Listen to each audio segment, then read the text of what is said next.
and you'll be in a world of pure imagination.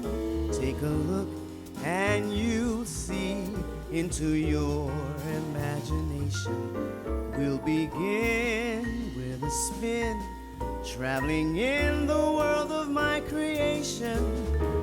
What we'll see will defy explanation.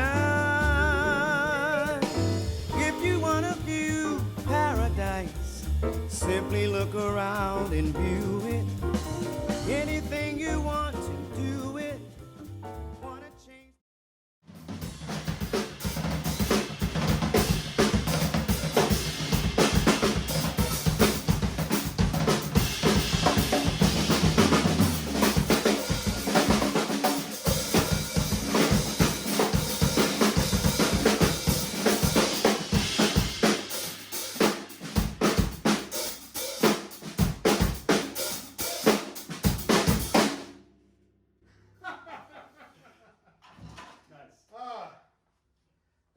Oh, here we go.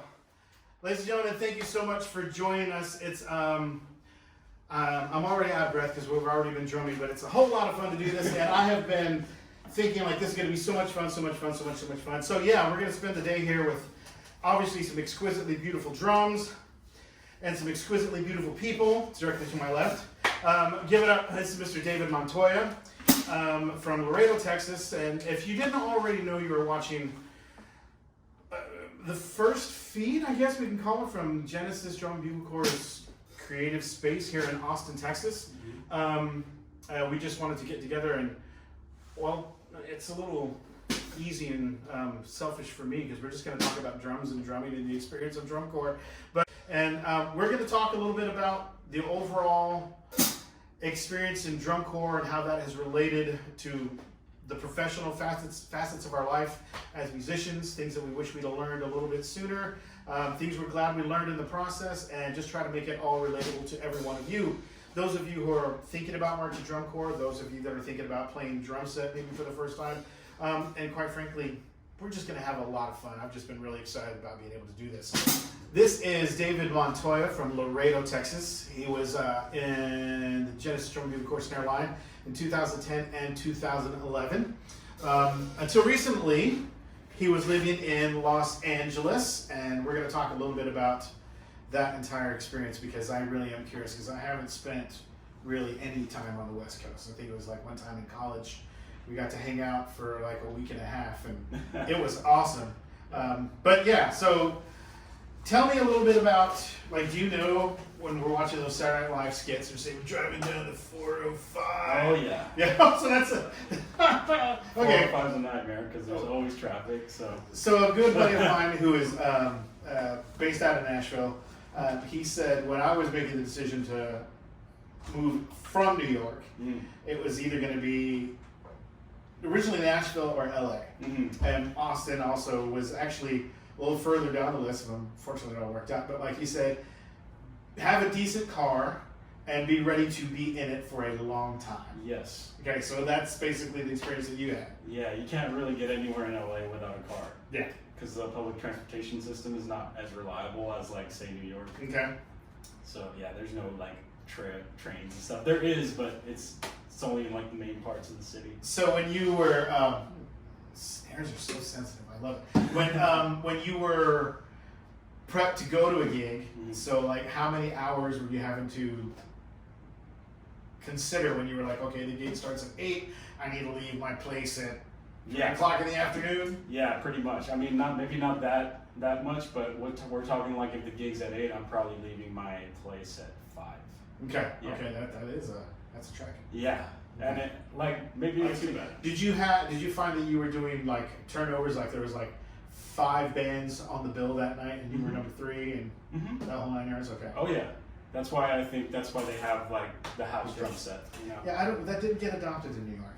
Not nearly as much. I find that super hard. It was fun. Yeah. It wasn't, because there literally was moments when I'm like setting up my stands and my gear like outside on the sidewalk. Oh yeah. And then having to carry it into the club. People are looking at you like. Oh yeah, but it was just a thing. I'm just working here. What do you want? But yeah, I think one of my favorites was like a photographer. He had like his his backpack. He's like, oh man, it would suck to be a drummer. I'm like, thanks, dude. Appreciate that. Really, that's fantastic. Okay, cool. So it was mostly club stuff that you did. What stylistically were you playing? Was it pretty broad, or were you, this is my niche? It was pretty broad. Like, I was doing a lot of R&B gigs, a Cool. lot of like just pocket stuff, Great. and I also had these pop gigs, like Mhm. Persian pop, like international stuff too. Right on. And that was a cool experience because I got to tour a lot with that, and I got to go to different countries and stuff Okay. like that. Pretty cool. Right on. The travel situation Yes. in a working band, I know can vary, because we have, you know, the $1 million coaches, and then we have the peanut butter and jelly van tours. Oh yeah. This is what happens. So, how much did drum corps prepare you for travel like that? Oh, big time. Because I thought it was huge for Yeah. me. Go ahead, please. Big time. I mean, in drum corps, you're surrounded by a bunch of people all the time, and for somebody who is like me, I'm a little bit more introverted. Mhm. That kind of gave me some experience of just like being around a bunch of people all the time. Yep. Like Having you're to- sleeping next Yep. to these people, you're eating with these people all the time, and yeah, it was you know, at times it can get uncomfortable. So that experience definitely prepared me for touring. Yeah. I think it was that idea of being able to be completely self-contained. Mhm. Even amongst a bunch of other people, I just was able to maintain my own space and be comfortable with everybody else, but just kind of roll with the punches because we had to be ready for anything. Right, and you don't want to have a poor attitude when it comes to that stuff because Exactly where I was going. it's Yeah. gonna come back and to haunt you. And, Mhm. you know, you're not gonna be able to get hired again for Mhm. things if people find out that you're not a great person to be around all the time. Mhm. Yeah. Keep going. That's great. No, that makes a lot of sense. That was try to keep that in mind with whomever we're working with. Just Mhm. try to make it the most positive experience, whether it's something we're at a live gig, in a studio, in a rehearsal, whether you're on the road with the corps. I feel like one of the most important things we can do is try to maintain that positive attitude. Absolutely. Because it's easy to be negative. Mhm. It's easy to succumb to all of that stuff. It's a lot harder to maintain the positive notions about everything that's going Yeah. on. And the people appreciate you for it. You know, it's like, I agree. yeah. Yeah, the thing is, like, everybody can play nowadays. Everybody can play. And it's all about how you interact with these people Mhm. that you're getting hired by. And, you know, if you're cool, usually they'll call you back. Yeah. Yeah. Well, it's definitely something that I learned as well. Like the year that I marched was what obviously my role and responsibilities were, but being able to work with other people regularly on a daily basis and to recognize when somebody's having a good day or having a bad day. Yeah. How do we do that together no matter what? Mhm. Every single day, day after day, 9 hours, 10 hours, 12 hours a day. Yeah. That was a big, big thing. And I don't know that I would have learned how to do those things as well on my own if I didn't march. Right. Yeah. Yeah, I think people think that touring is like a more glamorous thing, but it's definitely a gritty experience. Yeah. Yeah. Dude. Yeah. So many things get missed because you're away, because you're gone. Mhm. But the experience is worth it. Mhm. Absolutely. I wouldn't trade, well, any of the drum corps experience I've had as a touring player to the times that I'm getting to go and be part of, the educational side and the administrative side over here. I love every single moment that I'm out there. And it's a phenomenal thing to see all these young people banding together towards a common goal and holding each other responsible and at the same time being responsible for everyone else. I don't know exactly where else I would have learned that in the same way. I think the drum corps experience, aside from the obvious musical things, is you are going to get better, you are going to get chops, you are going to get in better health, but like really just dealing with people on a regular basis Yes. is hugely important. Mhm. And drum corps is great for that. Yeah. And like you said, when it comes to like the technique stuff, and I still use my drum corps warm-ups to this day. Like Yeah. before gigs, like I'm on my pad, I'm shedding some flam accents. Okay. Just, That's a great segue. So let's talk a little bit about some practical application. yeah. A few of these things. Absolutely. So these things are just going to be easy practical applications to get you to start using multiple limbs. So when we typically are talking about hands and drum corps, that's one thing, because you've got these two hands are playing on one surface, or two hands playing on these two surfaces this way, or two hands playing on all these surfaces. And that, my point is, we want to incorporate the lower end, which is our feet, against what our hands are doing, so that we can start to think more along this way, if we can. So like a basic 16th note grid that you would learn in any drum line, which is.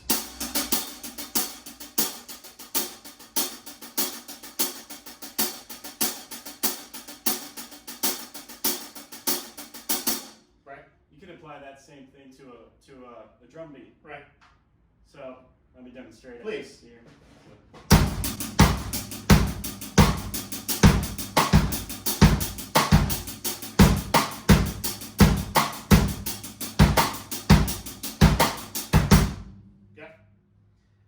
That's actually even more involved than I was thinking, but I like the way that it works, because he's basically rotating the accent pattern down to his bass drum.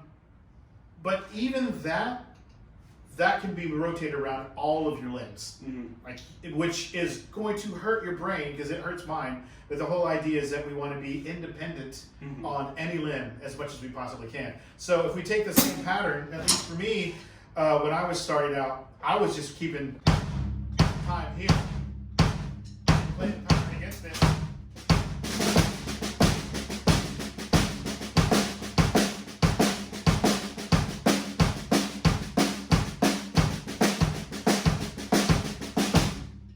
Because I want to get used to how this feels in context against this. Like, where do things line up? Where do things not line up? And that's a great, easy exercise that you can start out with.